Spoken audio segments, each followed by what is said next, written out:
4 महिन्यापासून सोनवणे सरांच्या मागे लागलेलो होतो, सारखं त्यांच्याशी फॉलोअप ठेवत होतो। ते म्हणत होते गव्हर्नमेंटकडे आमचं हे गेलेलं आहे, जोपर्यंत गव्हर्नमेंट परवानगी देत नाही तोपर्यंत आम्हाला काहीच करता येणार नाही। ट्रेनिंगच्या 2 दिवस अगोदर फोन केला होता, म्हणे बाबू साहेब तुमचा या ट्रेनिंगला काही नंबर लागत नाहीये, तुम्ही 8-10 दिवसांनी पुन्हा ट्रेनिंग होणार आहे त्यावेळेस या। पण ज्या दिवशी ट्रेनिंग होतं त्या दिवशी सकाळीच त्यांचा 9 वाजता फोन आला की बाबा 1-2 संख्या कमी आहे आणि तो मला अधिकार आहे ऍडजस्ट करण्याचा।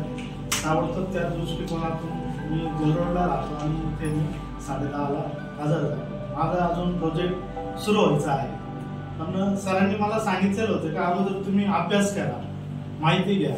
नाशिक रोडला जे कार्यालय आहे त्या कार्यालयामध्ये सुद्धा मी गेलो होतो, तिथून माहिती घेतली। त्यांनी पण सांगितलं अगोदर तुम्हाला आवड निर्माण होते की नाही ते बघा, गव्हर्नमेंट ग्रँट देत आहे म्हणून तुम्ही ते करताय असं करू नका। त्या पद्धतीने मग 2 दिवसामध्ये बरंचसं नॉलेज मिळालं। त्यामध्ये डॉक्टर मेश्राम सरांनी मत्स्य संवर्धन कशा पद्धतीने करायचं त्याचं चांगल्या प्रकारे मार्गदर्शन केलेलं आहे।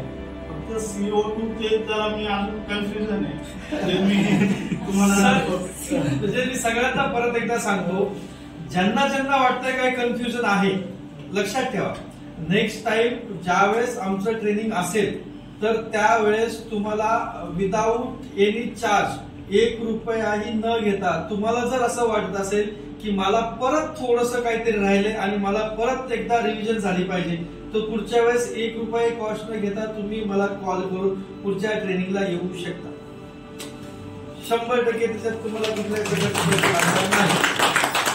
त्यानंतर रमेश पवार हे स्वतः व्यवसाय करतात आणि त्यांचे अनुभव त्यांनी त्यांच्या चांगल्या पद्धतीने अनुभव सांगितले, ते आमच्या सर्वांच्याही लक्षात आले।